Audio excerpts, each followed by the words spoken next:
വറ്റാത്തൊരു ചിത്രവിളക്കാണു ഭാര്യ.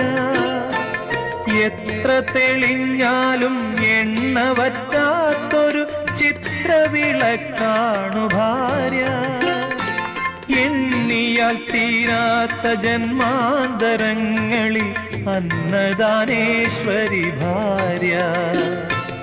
എണ്ണിയാൽ തീരാത്ത ജന്മാന്തരങ്ങളിൽ അന്നദാനേശ്വരി ഭാര്യ.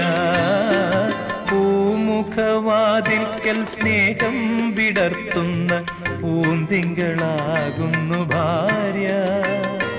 ദുഃഖത്തിൻ മുള്ളുകൾ തൂവിരൽ തുമ്പിനാൽ പുഷ്പങ്ങളാ